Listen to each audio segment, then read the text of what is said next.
Picture this. You're 6 years old. Your parents have spent months saving for one special trip. You walk through the gates of Disney World for the very first time. Main Street is alive. Music fills the air. The smell of popcorn drifts through the streets. And standing in front of Cinderella Castle, you honestly believe you've entered another world. For millions of families, Disney wasn't just a vacation. It became a childhood memory they carried for the rest of their lives. But if you visit Disney World today, many families are asking a question that would have been unthinkable just a decade ago. When did Disney become too expensive for ordinary families? Because something changed. Not overnight. Not because the magic disappeared. But because one decision after another slowly transformed Disney from a place built for everyone into a vacation many Americans now spend years saving for. And according to Disney's own internal surveys, fewer families are planning to come back. So, what drove families away? To understand that, we need to go back to the beginning. When Walt Disney imagined Disneyland in the 1950s, he wasn't trying to build the world's most profitable theme park. He wanted to build a place where parents and children could experience the same adventure together. No separate worlds. No VIP treatment. No different experiences based on how much money someone could spend. His famous words still sit above the entrance today. To all who come to this happy place, welcome. That sentence wasn't marketing. It was the philosophy behind everything Disney built. When Walt Disney World opened in Florida in 1971, a ticket to Magic Kingdom cost just $3.50. Adjusted for inflation, that's still far less than what families pay today. As Disney grew throughout the 1980s and 1990s, millions of middle-class families made it part of their lives. Parents who had visited as children returned with their own kids. Disney became a tradition. Not a luxury. Then something happened. Disney discovered something almost every large company eventually discovers.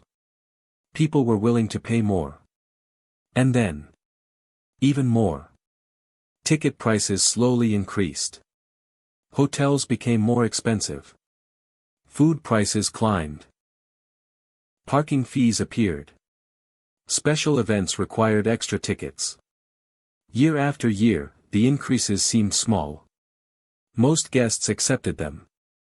Because the Disney experience still felt worth it.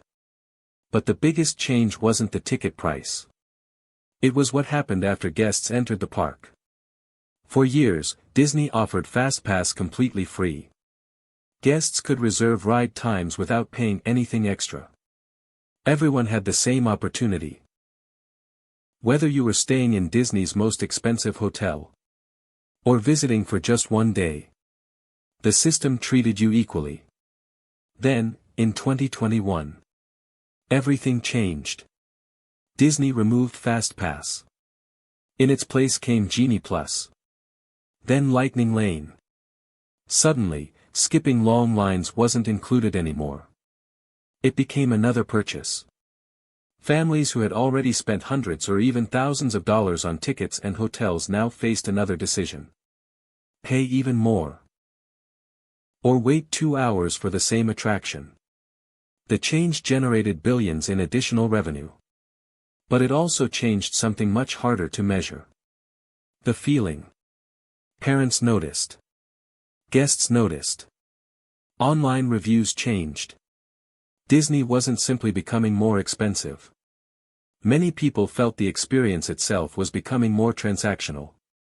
The more you paid, the easier your day became.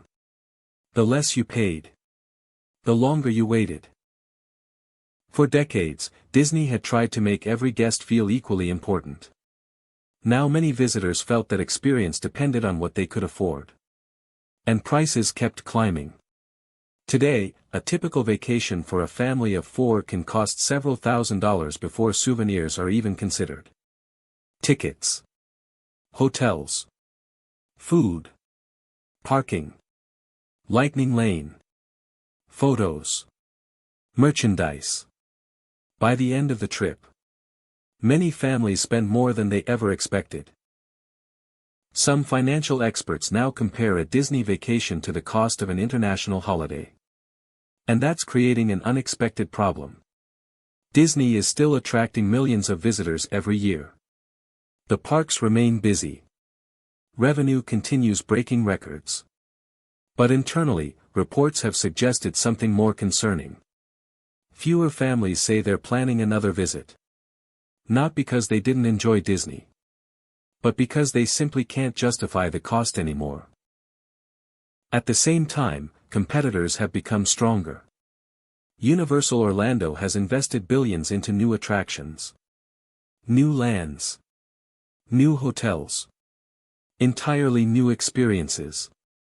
Families now have more choices than ever before. Disney is no longer the only dream vacation in Florida. And unlike 20 years ago, every dollar matters. Especially for middle-class families already dealing with higher housing costs, higher grocery bills, and higher travel expenses. Ironically, Disney has never looked more successful. The castles are beautiful. The attractions continue expanding. The technology is better than ever. Yet many lifelong Disney fans feel something has quietly changed. Not the rides. Not the characters. Not the fireworks. The feeling. The idea that Disney belonged to everyone. Today, many parents find themselves making a difficult choice. Should they spend thousands on one Disney vacation? Or use that same money for an entire week somewhere else? It's a question more families are asking every year. And that's why this story isn't really about ticket prices. It's about accessibility. Walt Disney dreamed of building a place where every family could create unforgettable memories together. That dream still exists. Children still smile when they see Cinderella Castle. Parents still cry during the fireworks. Magic still happens every single day. But for many families, the hardest part isn't finding the magic anymore. It's finding a way to afford it. Disney World hasn't lost its magic. The real question is, who can still afford to experience it? Thanks for watching. If you enjoy documentaries exploring the hidden stories behind America's biggest companies, forgotten places, and changing industries, subscribe to Lost Empire Docs. Because sometimes, the biggest changes happen so slowly that we don't notice them until they're already part of history.